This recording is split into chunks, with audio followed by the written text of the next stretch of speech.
SC హోదా కల్పించాలని తెనాలిలో చేపట్టబోయే భారీ ర్యాలీ బహిరంగ సభకు సన్నాహక సమావేశం స్థానిక ఎన్జీఓ కళ్యాణ మండపం నందు బుధవారం జరిగింది.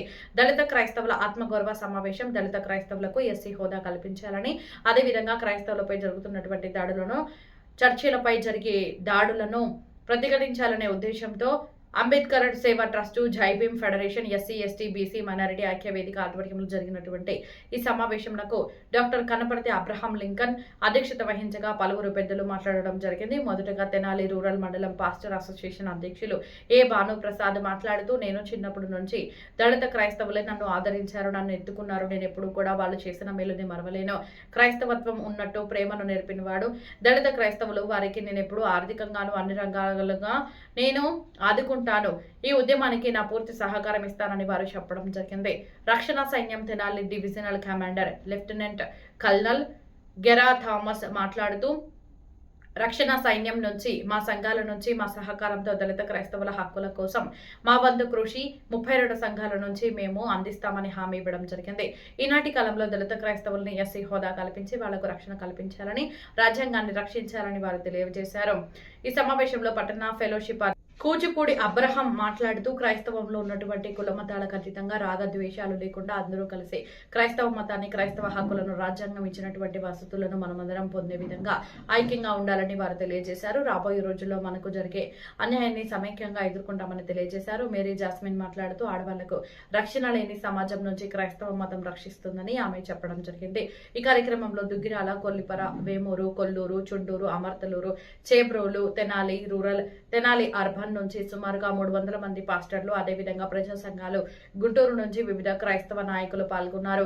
ఈ కార్యక్రమంలో కట్టివరపు దేవయ్య, అఖి, దాసు, కిరణ్, కనపర్తి అబ్రహాం లింకన్ ఆధ్వర్యంలో జరిగింది. మనం అందరూ కూడా మేల్కోవాల్సినటువంటి పరిస్థితి. కేవలం మనం ఈ మీటింగ్ చూసి, తెనాలిని చూసి భారతదేశం కాదు ఇతర దేశాల్లో కూడా ఒక చైతన్యం రావాలి. తెనాలి దీనికి ముందు కావాలి.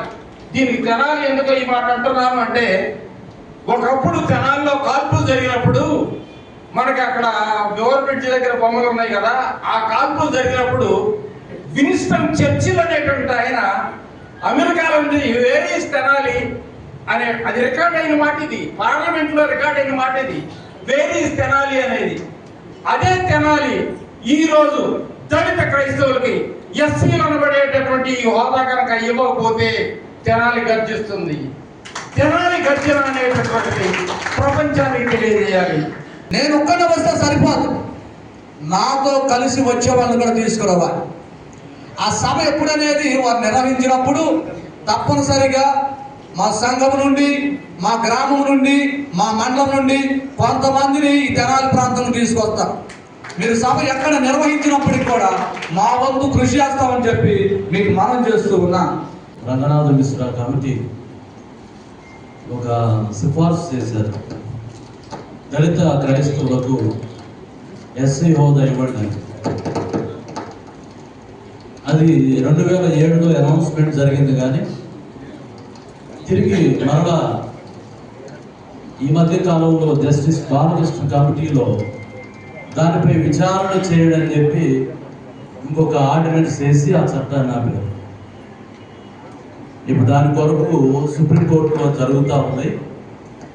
దాని కొరకై మనం అందరం కలిసి, మన సంఘాలు కలిసి, ప్రజలు కలిసి ఈ ముందున్నటువంటి కార్యక్రమాన్ని ఘనంగా జరిగించాలి. సాధారణంగా దీన్ని తీసుకువద్దు. పెట్టింది దేవుని సేవకుల, దళిత నాయకుల అని ఆలోచన చేస్తే దళిత నాయకులకి మనం గట్టిగా చప్పట్లు కొట్టాలి. కొట్టండి, సేవకులు కొట్టండి. క్రిస్టియన్స్ని ఎస్సీలుగా మార్చాలని గత కొంతకాలం నుంచి చాలా మంది ప్రయత్నం చేస్తున్నారు. ఎన్నో వివిధాలుగా ప్రయత్నించారు. అది రాకపోగా ఇప్పుడు కొత్తగా ఏంటంటే చర్చికి వెళ్తే కూడా వాళ్ళకి ఎస్సీ హోదా లేదు అనేది ఇంకా దౌర్భాగ్యమైన విషయం. ఈ కోస్టల్ ముఖ్యంగా నేను ఆంధ్రప్రదేశ్ విషయంలో ముఖ్యంగా ఈ కోస్టల్ ఆంధ్ర గురించి మాట్లాడుతున్నానండి. ఈ కోస్టల్ బెల్ట్ అంతా కూడా 90% ఎస్సీస్ అందరూ కూడా క్రిస్టియన్స్. అంటే క్రిస్టియన్స్ అంటే అందరూ చర్చికి వెళ్ళేవాళ్ళే. ముఖ్యంగా పల్లెల్లో మాలా మాదిగ వాళ్ళే అందరూ కూడా చర్చికి వెళ్ళేవాళ్ళు. ఆయన టైంలో నేను వందలాది మంది జనంతో ఆయనకి ఇంటికి వెళ్ళి చేసిన ఒత్తిడి ఫలితంగా రెండు నోట్లు పెట్టారు ప్రధాని మోడీ. ఆయన అసలు ఆ నోట్లు తీసి పట్టించుకోలేదు, పక్కన పడేశారు. ఆ నోట్లు ఏంటంటే ఆయన స్ట్రైట్ అవే శుద్ధి లేకుండా పారా నంబర్ 3 తొలగిస్తే స్వేచ్ఛ వచ్చిందండి అని చెప్పి రాశారు. అవునండి, పారా నంబర్ 3 అనేది తీసేస్తే ఎస్సీలకి ఏ మతంతో సంబంధం లేదండి, అది ఎస్సీలే. ఆర్టికల్ 341లో ఎవరైతే ఉన్నారో ఎస్సీలుగా వాళ్ళే, మతంతో సంబంధం లేదు. అందుకని పెద్దలందరికీ కూడా, వేదిక మీద ఉన్న పెద్దలందరికీ కూడా, ఈ మీటింగ్ని ఆర్గనైజ్ చేస్తున్న ఆ పేరు కనపర్తి అబ్రహాం లింకన్ గారికి, కట్టివరపు దేవానంద గారికి, కిరణ్ కుమార్ గారికి, వీళ్ళందరికీ కూడా వేదిక మీద ఉన్న ఇంకా పెద్దలందరూ కూడా నేను చెప్పేది ఏంటంటే, 37 దాడి జరగాల కేంద్ర ప్రభుత్వం పైన. 37 దాడి అంటే కత్తులు కట్టాలి కాదండి, 3 రకాలైన పోరాటాలు జరగాల. ఒకటి, సుప్రీంకోర్టులో నేటికి కూడా 20 పిటిషన్లు దాకా పెండింగ్ లో ఉన్నాయి. దేని విషయంలో 1950 ప్రెసిడెన్షియల్ ఆర్డర్లో పారా నంబర్ 3ని తొలగించాలా, ఎస్సీ హోదాకి అడ్డంకు ఉన్న పారా నంబర్ 3 తొలగించాలి అని చెప్పి ఆర్టికల్ 15(1) మీద కూడా 20 పిటిషన్లు పెండింగ్ ఉన్నాయండి. ఈ 20 పిటిషన్లు పెండింగ్ ఉండగానే అక్కడ మార్చి 24వ తారీఖున హడావుడిగా, ఓ పక్కన మన ఆయన చెప్తున్నా కూడా హడావుడిగా పాస్టర్ చింతాడ విషయంలో అడ్డగోలు ఆర్డర్ ఇచ్చారు. అది అడ్డగోలు ఆర్డరే. అది పాస్టర్ చింతాడ ఒకడే బాధితుడు కాదండి, ఇక్కడ కూర్చున్న వాళ్ళందరూ బాధితుడే. మనం బాధితులా కాదని చెప్పి మనం ఆలోచించాలి. ఒకటి, న్యాయ పోరాటం అనేది ఒకటి సరిగాను. రెండోది, ప్రజా పోరాటంలో 2 రకాలు. ఒకటి, ప్రజలందరూ కలిసి స్థానిక ఎంపీలు, ఎమ్మెల్యేలు ఉంటారు. We have to collect letters from these MPs and MLAs and submit to the central government. Central government ఉద్దేశించి ఎంపీలు, ఎమ్మెల్యేల దగ్గర నుంచి లేఖలు సేకరించాలి మనం. 2వ పాయింట్. మూడోది ఏంటంటే ప్రజా పోరాటం. 1 లక్షల మంది పాస్టర్లు ఉన్నారు ఆంధ్రప్రదేశ్లో. నేను మొత్తం రాష్ట్రం మొత్తం తిరిగా. ఆంధ్రప్రదేశ్లో ప్రత్యేకించి 2 లక్షల మంది పాస్టర్లు ఉంటే ఆర్ఎస్ఎస్ ఎందుకు పనిచేస్తుంది అంటే వీళ్ళందరూ కలిసి ఉంటే? ఆర్ఎస్ఎస్ అని కూడా అసలు జెండా పెట్టుకుని బయటకు వస్తాడా? 3 రోజులు వాడు ప్రత్యేకించి కర్రెచ్చి రావచ్చు, కత్తిచ్చి రావచ్చు, ఏదైనా కావచ్చు. మనం గుడ్లను అడుగుతాం కదా. అయితే చరిత్ర ఎవడన్నా బయటకు వస్తాడా? ఎవడైనా ఆడు కదా. కానీ మన చరిత్ర మనం మర్చిపోయాం, మన ఉడికి మనం కోల్పోయాం, ఎదుటోడికి లోకిపోయాం. ఈ సంఘంలో 80% మాలమాదిగలే ఉన్నారు. ఏ సంఘమైనా, పెద్ద సంఘమా చిన్న సంఘమా తర్వాత విషయం.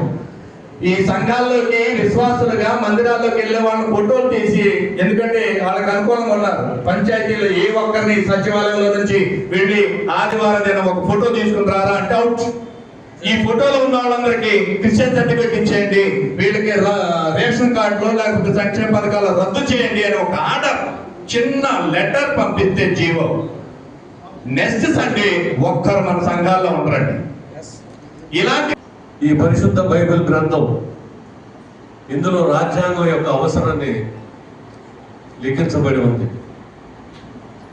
బైబిల్ను అనుసరించే ఈ ప్రపంచంలో రాజ్యాంగాలు, ప్రపంచ దేశాలలో ఉన్నటువంటి రాజ్యాంగాలన్నీ మనం రూపొందించారు. అంబేద్కర్ గారు 18 సార్లు బైబిల్ గ్రంథాన్ని చదివినట్టుగా ఆయన చరిత్రలో ఉంది. ఆయన కూడా ప్రపంచంలో ఉన్నటువంటి ఈ బైబిల్ను అనుసరించినటువంటి గ్రంథాలన్నింటినీ అధ్యయనం చేసి, రాసినటువంటి రాజ్యాంగాలన్నింటినీ అధ్యయనం చేసి భారతదేశానికి కూడా అవసరమైన అనుకూలమైనటువంటి రాజ్యాంగాన్ని ఆయన రూపొందించారు.